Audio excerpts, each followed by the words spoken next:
ઓમ શ્રી ગણેશાય નમઃ. જય શ્રી કૃષ્ણ મિત્રો.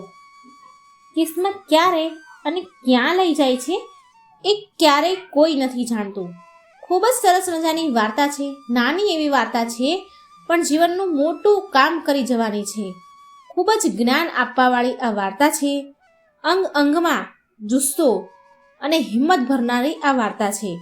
તો પૂરા ધ્યાનથી મનથી સાંભળજો અને આ વાર્તા બીજાને પણ શેર કરજો, જેથી બીજાને પણ નવી રાહ મળે. કિસ્મત એવો શબ્દ છે જે મનુષ્યની જિંદગીને એક પલમાં બદલી નાખે છે. તમે ગમે તેટલા ગરીબ હો કે ગમે તેટલી મુશ્કેલીનો સામનો કરી રહ્યા હોય, પણ કિસ્મત એક ક્ષણમાં તમારી દુનિયા બદલી શકે છે. આ વાર્તા છે એક કુંભારની, જે રોજ એના ગધેડા સાથે મહેનત કરતો, માટીના વાસણ બનાવી જીવન ગુજરાન કરતો હતો. પણ એક દિવસ એક એવો ખૂંખાર સિંહ અને એક અનોખી ઘટનાએ તેની જિંદગીને હંમેશા માટે બદલીને રાખી દીધી. તો ચાલો આ વાર્તા સાંભળીએ. આપણી બધી જ કથાઓમાં છુપાયેલું હોય છે એક નવું રહસ્ય, એક નવી શીખ, એક નવી રાહ. મિત્રો, વિડીયો અંત સુધી જોજો અને જો વિડીયોને તમને ગમે તો લાઈક અને શેર કરજો અને આ ચેનલને સબસ્ક્રાઈબ કરવાનું મિત્રો બિલકુલ ન ભૂલશો. મિત્રો, એક નાના એવા ગામમાં રઘુ નામનો એક ગરીબ કુંભાર રહેતો હતો, જેની દુનિયા તેનો ગધેડો મોતી અને તેની મહેનત હતી. તે દર ભટક્યા કરતો હતો. રોજ સવારે રઘુ તેના જૂના કપડાં અને મોતીને લઈને તેના માટીના વાસણ બનાવવા માટે નીકળી પડતો, વેચવા નીકળતો. ગામમાં એની ઓળખાણ ગરીબ લોકોમાં થતી હતી, પણ એના કામને બહુ મહેનત અને ઈમાનદારીથી કરતો હતો. તેની જિંદગી મુશ્કેલીથી ભરેલી હતી, પણ એની આસપાસ એક એવી વસ્તુ હતી, એ છે ઉમ્મીદ, આશા. રઘુનો ગધેડો મોતી માત્ર તેના માટે એક જાનવર જ ન હતો, પણ એનો સાથી હતો. બંને વચ્ચેનો સંબંધ એટલો ગહેરો ઊંડો હતો, જેમ કે એ બંને એકબીજા વિના અધૂરા હોય. જ્યારે પણ રઘુ કોઈ મુસીબતમાં હોય, ત્યારે મોતી એની રીતે એનો સાથ આપતો. પણ એક દિવસ ગામમાં અફડાતફડી મચી ગઈ, કેમ કે જંગલનો એક ખૂંખાર જંગલી ભયાનક સિંહ ગામની આસપાસ ફરી રહ્યો હતો. એ સિંહ અત્યાર સુધીમાં કેટલાય લોકોનો શિકાર બનાવી ચૂક્યો હતો. ગામના લોકો એટલા બધા ડરેલા રહેતા હતા કે તેમણે એના ઘરોમાંથી બહાર નીકળવાનું પણ બંધ કરી દીધું હતું. રઘુ પણ ખૂબ ડરેલો હતો, પણ તેની જરૂરિયાત, તેની મજબૂરી તેને ચેનથી શાંતિથી બેસવા દેતી ન હતી. તેને દરેક હાલતમાં તેનું કામ કરવું હતું, ભલે સિંહનો ડર ગમે તેટલો મોટો કેમ ન હોય. પણ બીજા દિવસે એ મોતીને લઈને શહેર તરફ ચાલી નીકળ્યો. શહેર જવાનો રસ્તો એ જંગલમાંથી થઈને નીકળતો હતો, જે જંગલમાં એ ભયાનક સિંહ રહેતો હતો.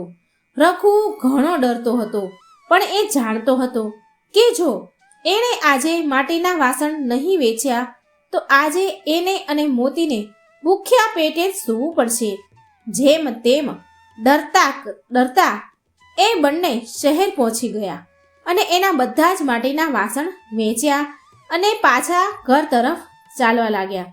પણ પાછા આવતા સમયે રઘુને રસ્તામાં અંધારું થઈ ગયું. તે જંગલનો જે રસ્તો હતો, એ રસ્તામાં ચારેય તરફ અંધારું, સુમસામ અને ચાંદની રાતમાં ઝાડના પડછાયા પણ અજીબ પડછાયા પાડતા હતા. મોતી પણ ડરી રહ્યો હતો અને ડરના મારે તે જોરથી હલી રહ્યો હતો અને ભાગવાની કોશિશ કરી રહ્યો હતો, જેમ કે તેને કોઈ ઘટનાનો અનુભવ થઈ રહ્યો હોય. તેવામાં અચાનક ઝાડીઓમાં હલચલ મચી. રઘુનું હૃદય જોરથી ધડકવા લાગ્યું અને મોતીએ ઉત્પાત મચાવ્યો. રઘુએ મોતીની પીઠ થપથપાવી અને શાંત કરે છે, ત્યારે એક મોટો સિંહ બહાર નીકળ્યો ઝાડીઓમાંથી અને એ રઘુ તરફ આગળ વધવા લાગ્યો. રઘુનું મુખ તો ડરના મારે સફેદ પડવા લાગ્યું. કંઈ સમજી શકતો ન હતો કે હવે હું શું કરું.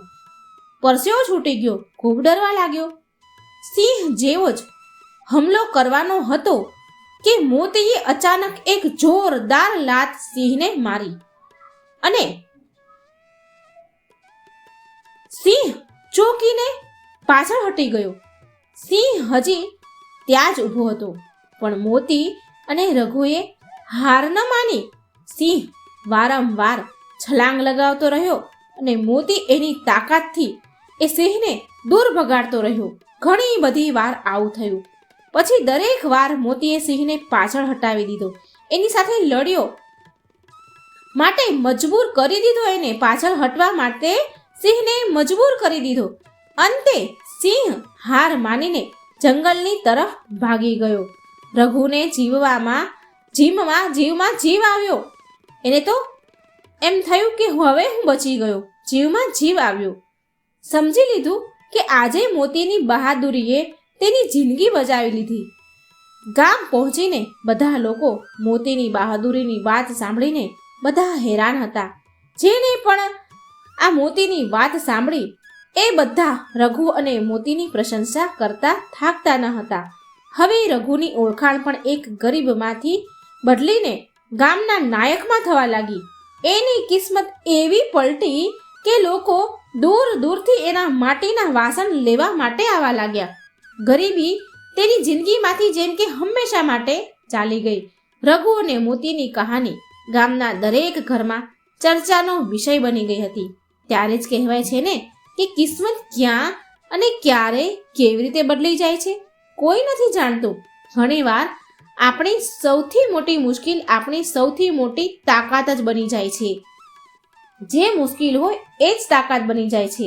રઘુ અને તેનો ગધેડો મોતીને જેમ હિંમત અને સમજદારીથી સામનો કરીએ તો કોઈ પણ મુશ્કેલ, કોઈ પણ ચુનૌતી મોટી નથી હોતી. બસ એક સાહસ અને હિંમતની જરૂર હોય છે. તો મિત્રો, આ હતી રઘુ અને મોતીની ખૂબ જ પ્રેરણાદાયક, જીવનમાં આપણને ઉમંગ ભરી દે એવી આ વાર્તા હતી.